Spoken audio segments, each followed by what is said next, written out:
جی نہیں میں پریکٹیکلی میں نے خود محسوس کیا ہے، ایک بندہ سارے عمل صحیح کرتا ہے لیکن پھر بھی وہ جھوٹ بولتا ہے، یہ کرتا ہے. پھر میں نے خود اس کو پوچھا کہ بھائی تم ایسا کیوں کرتے ہو؟ نہیں ایسا کہاں لکھا ہے سورہ فاتحہ میں بولا یہ کا نعبدو کا مطلب کیا ہے، تو اس کو بالکل نہیں پتا. دیکھو ٹھیک ہے، تو کیا اس کا یہ مطلب نکل رہا ہے، میں آپ سے ایک سوال پوچھ رہا ہوں، کیا اس کا یہ مطلب ہے کہ باہر جو نماز کا طریقہ ہے جو آپ نے کہا نا صرف باہر تو اس کو ٹھیک نہیں کرنا چاہیے؟ کیسے مطلب نکلتا ہے؟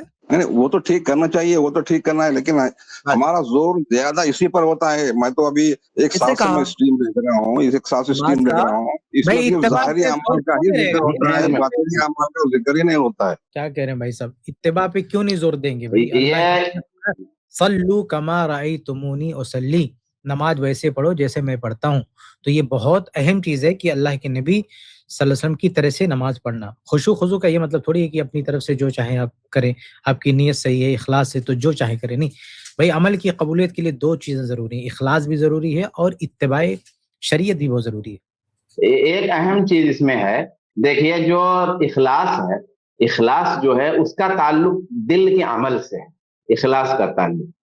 اور جو اتباع ہے اس کا تعلق ظاہری عمل سے ہے. کسی کے اخلاص کو ہم ہاتھ پکڑ کے نہیں صحیح کر سکتے، اس کے بارے میں اس کو ہدایت دیں گے، رہنمائی دیں گے، اللہ کے رسول کی حدیث سنائیں گے، اخلاص. نہیں سمجھا. لیکن جو ظاہر عمل ہے، ایک منٹ، ظاہر عمل پہ جو ہم فوکس کرتے ہیں، آپ نے مطلب چونکہ آپ نے دیکھا ہوگا کہ رفع الیدین پہ گفتگو ہوئی ہے، آمین پہ گفتگو ہوئی ہے، اور نیت باندھنے پہ گفتگو ہوئی. آپ کہہ رہے ہیں کہ ہم دیکھ رہے ہیں ایسا، تو دیکھیے اسی میں اختلاف ہے نا. دیکھیے گفتگو جو ہماری اسٹریم میں ہو رہی ہے آمین پہ، رفع الیدین پہ، تو اختلاف یہاں ہے، اخلاص میں اختلاف نہیں ہے. ایسا نہیں ہے کہ حنفی کہتا ہے کہ اخلاص نہیں ہوگا اور اہل حدیث کہتا ہے اخلاص ہوگا. باب الحس والخشوع فی الصلاۃ، اہل حدیث کہتا ہے کہ ایسا ہوگا اور حنفی کہتا ہے ایسا نہیں ہوگا. اخلاص کے مسئلے میں اہل حدیث کا اور حنفی کا یا کسی بھی فقہ کا اختلاف نہیں ہے. تمام امت اس بات پہ متفق ہے کہ نماز میں اخلاص ہونا چاہیے، نماز میں خشوع و خضوع ہونا چاہیے، نماز کے اثرات انسان کی زندگی پہ ہونی چاہیے. تو چونکہ اس میں اختلاف ہی نہیں ہے، اس لیے ہماری اسٹریم میں یہ سوال کوئی کرتا نہیں یا اس پہ گفتگو نہیں ہوتی. گفتگو اس پہ ہوتی ہے جس میں اختلاف ہے، اخلاص میں اختلاف بالکل ہی نہیں ہے. رہ گیا آپ کا یہ کہنا کہ کوئی آدمی نماز پڑھ رہا ہے، جھوٹ بول رہا ہے، کوئی نماز پڑھ رہا ہے اور ساری معصیتیں کر رہا ہے، یقیناً اس کا یہ عمل غلط ہے. لیکن ایک بات یاد رکھیے گا کہ جو آدمی جھوٹ نہیں بول رہا ہے اور نماز نہیں پڑھ رہا ہے وہ اسے فضیلت نہیں پا سکتا. جھوٹ بولنے کی سزا ہے، جھوٹ بولنے کا گناہ ہے، نماز نہ چھوڑنے کی بھی سزا ہے، نماز چھوڑنے کا بھی گناہ ہے. نماز چھوڑنے کا جو گناہ ہے، نماز چھوڑنے کا جو گناہ ہے وہ ہے کہ وہ کفر ہے. نماز چھوڑنا کفر ہے. انسان اگر جھوٹ بولتا ہے، انسان نے اگر چوری کر لیا ہے تو چوری کرنا کبیرہ ہے، جھوٹ بولنا کبیرہ ہے، لیکن کفر والا کبیرہ نہیں ہے. ہم اس سے جھوٹ کی شناخت نہیں کم کرنا چاہتے، لیکن اگر کوئی ایسا کہتا ہے، ایسے دونوں طرح کے لوگ ہیں.